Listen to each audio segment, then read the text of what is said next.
What's going on, guys? Welcome back into the channel. Today we actually have a video that's going to build off of some of my past videos, some of the recent ones that I've done with, upgrading players and paying their contracts and negotiating salaries and stuff like that. But today we're actually going to talk about a topic that Richard Austria, I believe his name is, hopefully I said that right, commented on one of my recent videos and said, is it better to wait to upgrade a player and sign them to a long-term cheap contract, or is it better to upgrade them first and then just negotiate a bigger contract down the line? And so we're going to talk about some of the trade-offs between instantly upgrading your players and the other side, which is not upgrading your players, saving their points, and re-signing them to cheap contracts, because as you guys know, the contract system is based a lot off of the players overall. And so we'll talk about some of the trade-offs between those two things, and actually a workaround that, if you're not too sold on one direction or the other, a workaround that will allow you guys to better handle your entire progression and contract negotiation situation. So normally speaking, the rule that I follow in terms of upgrading players is I like to upgrade them immediately. And let me just describe why I like to upgrade my players immediately. So take CeeDee Lamb here, for example. The reason I want to upgrade him immediately is because I want to make him a better overall, so that he then gets better stats. If he's a better overall, he has better catching, better route running, all these different things, it's going to allow him to produce more. And when a player produces more and they hit certain marks and they get better stats, then they get extra XP. So my base argument is that it's almost like compounding interest type of thing. If you understand that concept, it's a compounding return on your player's investment. So the more I invest into the player, the more he then accumulates stats, and therefore the more he accumulates extra XP on top of that. And so my general point of view is that I try and upgrade players as quickly as I can in order to get that maximized return, because if I leave CeeDee Lamb as like a 79 overall, it might not maximize his production. That will result in lower stats, and therefore, yes, I could probably sign him for a longer contract whenever it comes time, but I will probably be losing out on XP because of the fact that I didn't upgrade him. So that's kind of the trade-off between the two things. However, if I were to leave him as a mid to high 70 overall player, I would be able to sign him or re-sign him to a much longer term contract for a cheaper amount of money. And I actually have examples of both of these things on the team. So if we go ahead and take a look at my wide receiver that you guys might be aware of, Sage Surratt, I actually, when he was a low 70s overall player, I was able to re-sign him for a very, very good contract, very long term, because he wasn't a super high overall or anything like that. And so after his rookie season, because he was an undrafted rookie, I was able to re-sign him to a 7-year deal worth just under $2 million per year, which is just an absolute phenomenal contract for my end, for the coach's end or the owner's end, because of the value that you get back from a player like that. And he's been a 1,000-yard receiver every season, and he's going to continue on that level. He's going to continue to have double-digit touchdowns and everything like that. So the value that I get back for that is tremendous. However, one of the things that you'll notice is that I'm into his progression here at a certain point, and he just hasn't leveled up as much as I would have liked him to. And I feel like part of the reason that he isn't a higher overall yet is because of the fact that I didn't invest as much as I could have into his development early on. And so that's a trade-off. Do I want to have this player on a cheaper contract but a very productive player, or would I rather have this player as a slightly lower overall but have him on a much cheaper contract? That's something that you definitely have to weigh depending on how you're going to play the game, the type of production that you're getting out of a player, and what their value is to your team. And so for a guy like this, I can get away with that because I have other good receivers. I brought in Brandon Cooks, I have CeeDee Lamb, I have a stable of wide receivers that I'm comfortable with, so I didn't need to get Sage Surratt up to a 90-something overall.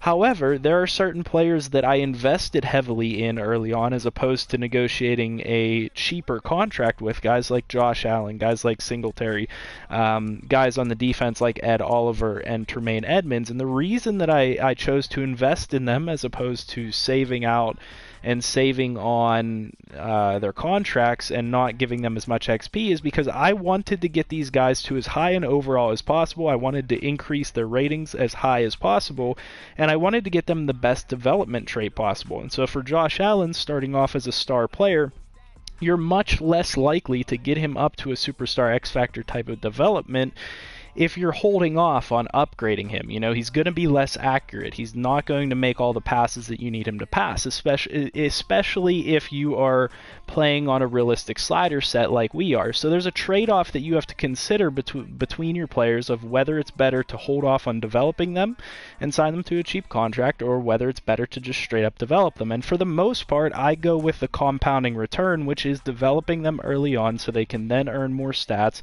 and therefore earn more XP to become better overall. So you'll see that the majority of my players, that's how I treat them, but I do have an example of the opposite case where a guy like Sage Surratt, I didn't focus on his development straight away.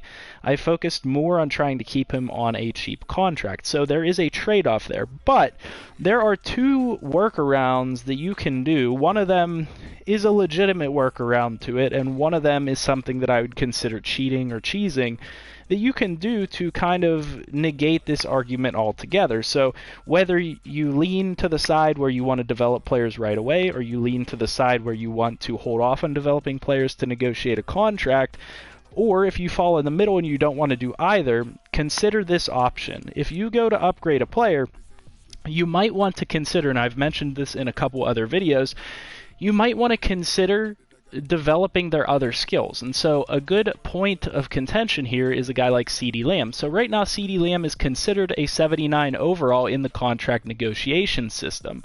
But for your purposes, if you want to still upgrade him, but get him on a cheaper contract, your best option might be to upgrade his lower overall stats. And so I might want to upgrade him as a route runner to prevent him from going up too high in overall. That way I can re-sign him on a reasonable amount of money, as opposed to if I just keep going deep threat, deep threat, deep threat, he's going to be considered a higher overall and therefore demand a higher contract from me. So and this is actually something that I will do, and this is something that could help you depending on what position it is to spread out their XP points. And so, like for this example, I'm going to go with CeeDee Lamb. He remains a 79 overall, but he still gets better because his awareness goes up, his deep route went up, his medium route went up, and stuff like that. And so for contract negotiation purposes, he is still a 79 and still going to demand the same amount of money. Now, if I upgraded his deep route, he would have been an 80 and would have demanded slightly more money for that. So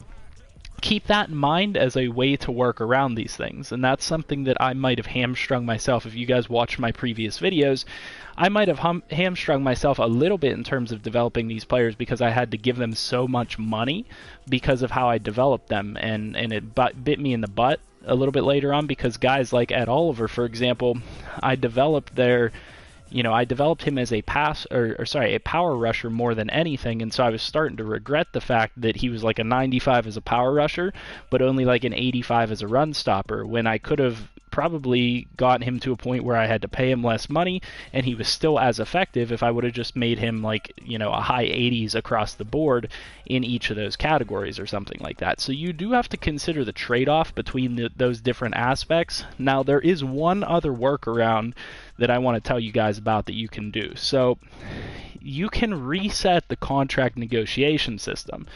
So let's say you draft a rookie. Let's say, a good example was CeeDee Lamb. Let's say that he is going to be up for negotiations a couple years from now. He'll probably be mid to high 80s at that point, being that he's a superstar overall player. You're going to pay him a significant amount of money.